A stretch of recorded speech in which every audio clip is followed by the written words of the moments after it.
Hi, Jurgen. Hi, Ian.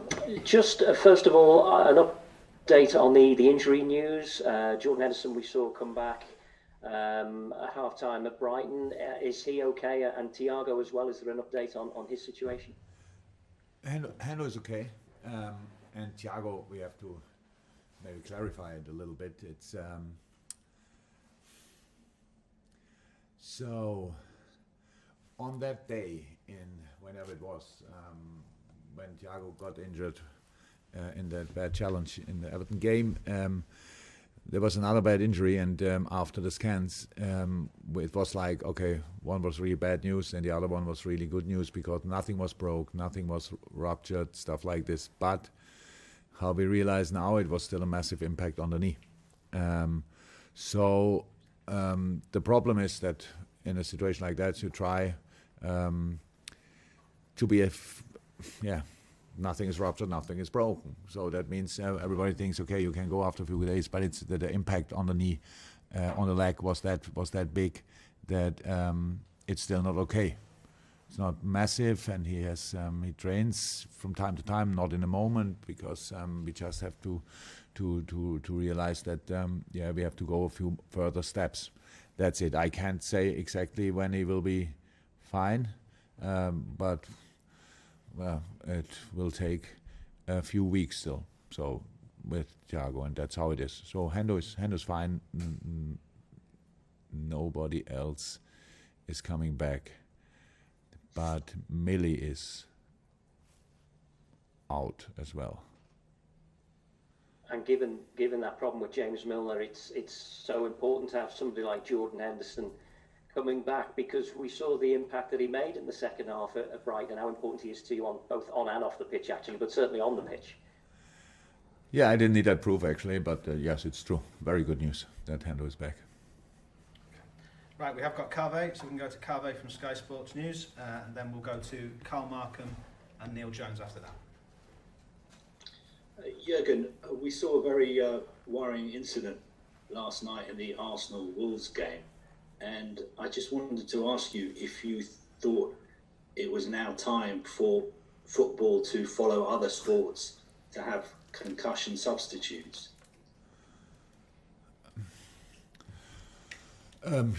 Yes.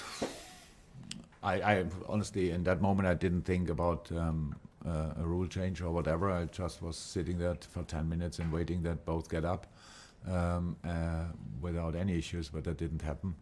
I hope Raúl Jiménez is as good as possible now. I heard he had a surgery. If that's right, I don't know, but I wish him all the best, obviously. And with David Luiz, I don't know. I think we have the concussion protocols. I know we have the concussion protocols, so I'm pretty sure Arsenal did that. And now people say, I'm not sure if the new rule with the concussion substitute would have helped in that moment, because if the player can play on. I was a player myself. I had a few different injuries in my life and these kind of things. So if the player feels completely fine, the concussion protocol is fulfilled, then I think he would have played on anyway. But yes, it makes sense that we can do things like this, of course. And the game in Amsterdam was quite close.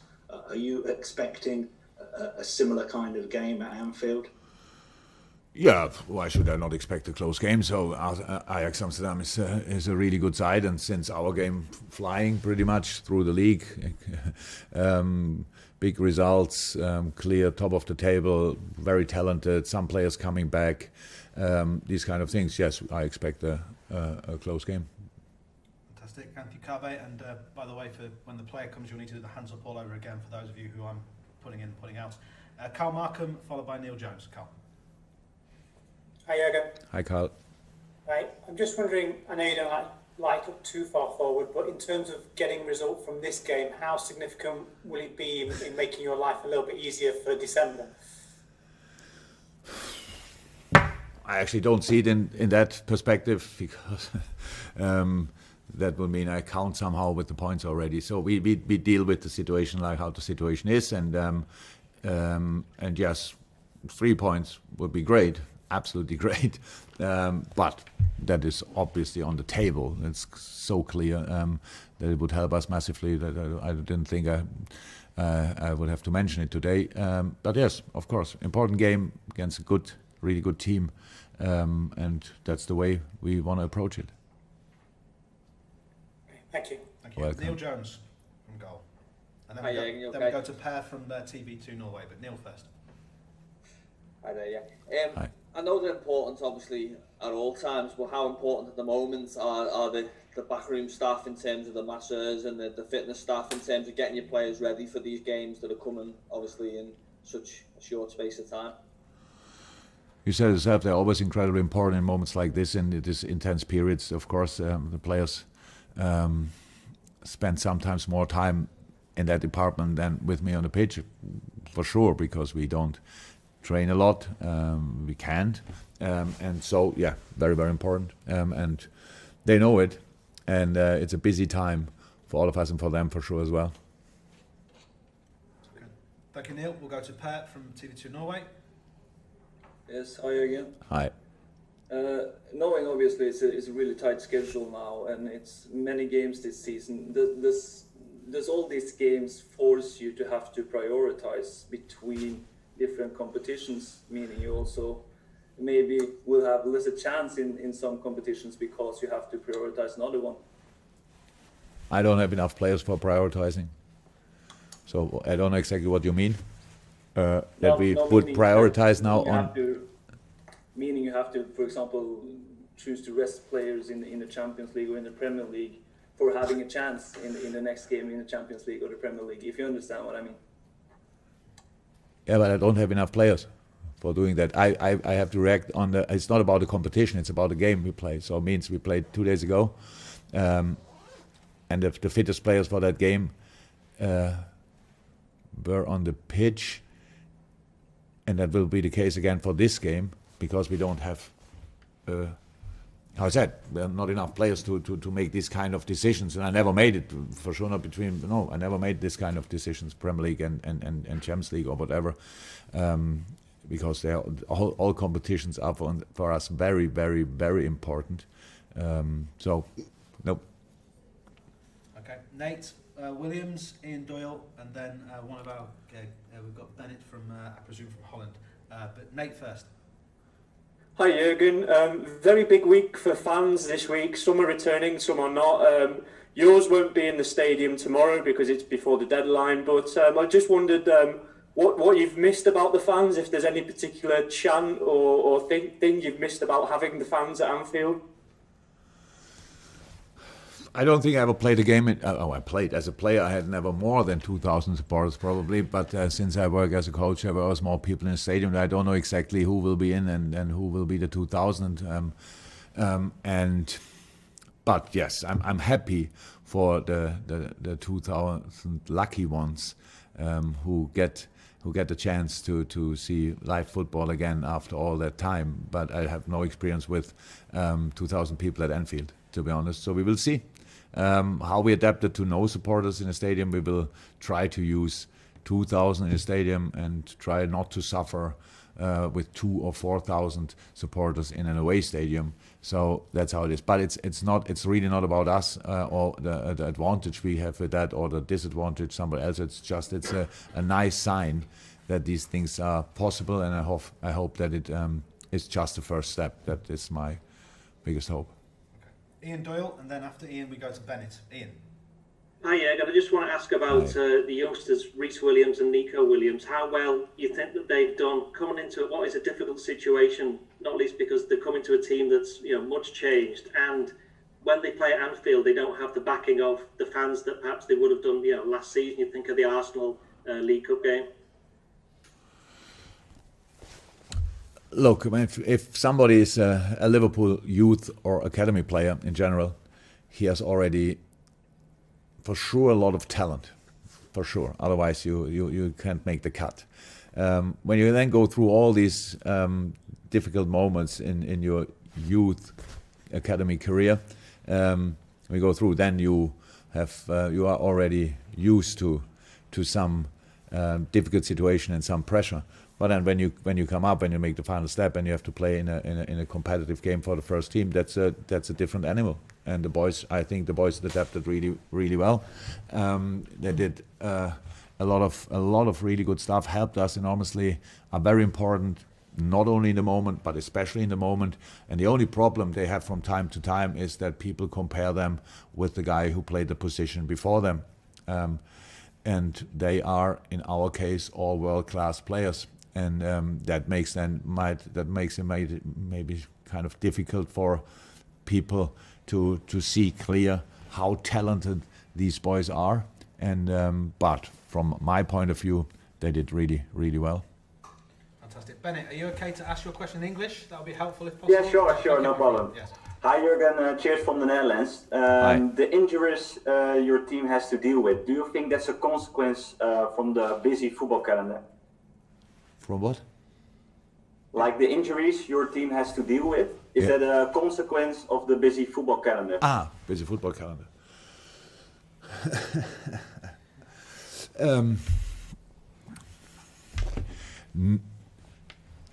Yes, but not only. That's how it is. We had impact injuries, especially in the Everton game, two massive impact injuries. And from that moment on, it started pretty much because you don't have if one player goes out for a long time, another player who's maybe not ready has to play more often than not, because it's difficult to prepare a squad for two massive injuries on one position. And the next step, in that case, it was a centre half we lost at Everton, and the midfielder we lost at Everton. Then the other midfielder had to play centre half. That meant another midfielder who was not probably exactly ready already for the job had to play midfield. So it's one leads to another thing, and that's the situation. So that's not to change anymore. So that we deal with that and we try to make the best of it. Okay, before we go to you, Dave, we'll go to another question from our Dutch visitors later, which is, I think it says NOS, Studio 7 you're on. We can't quite tell your name there, but it looks like... Yes, NOS. Hilversum, yes, NOS. Yes, please, fire away. Hello. This is Jan Roels from the Netherlands, NOS. Frank de Boer, the national head coach, stated yesterday that he is in contact with Virgil van Dijk and that he's doing well. Are you in contact with Virgil, and how is he doing according to your opinion? Yes, of course we are in contact. Considering the circumstances, he's doing really well. His knee doesn't look good, to be honest. Doesn't look like a knee should look, but it looks good for a knee with that surgery and the time he had since the surgery. So, yeah, of course we are in contact, and he's doing well. That's true. Fantastic. Last two questions. Dave Maddock and then James Pearce, and then we'll make way for Andrew Robertson when he's ready. Yes, Dave. Hi, Jurgen. Hi, Dave. You say about you don't have the players to prioritize. To prioritize, and I mean it's clear what you've been saying all along is you actually care about the players and their health. So how difficult is that as a manager when you know that you don't have the numbers to do what you should be doing, and you have little choice? It must be hard for you and your staff to even be in this position. So, as a manager who cares about his players.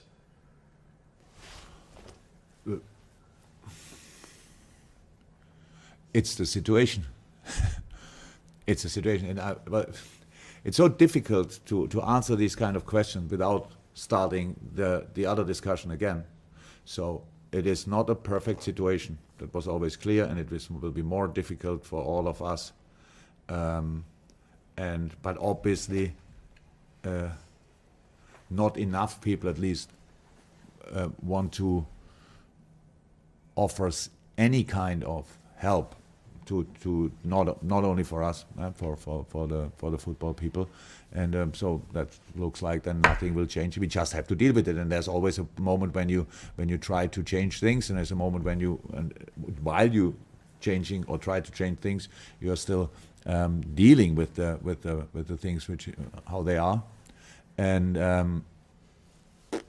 that's it. I cannot say more. So I said it always, as long as we can line up 11 players, we will fight with all we have. And that's still the case. Final question to the manager, which is from James Pearce, and then for those people who'd like to ask questions to the player, please use the hands up mechanism, but there will be a slight break before Andrew Robertson comes in. Yes, James. Hi, Jurgen. Hi, James. Can I just check where's Trent Alexander-Arnold up to with his rehab, and do you know yet how long you're going to be without Naby Keita and Xherdan Shaqiri? They're all getting closer to be back. Not close enough for tomorrow, I think. With Naby, we have to check still, but with the other two, they will not be ready. But Trent looks quite good, but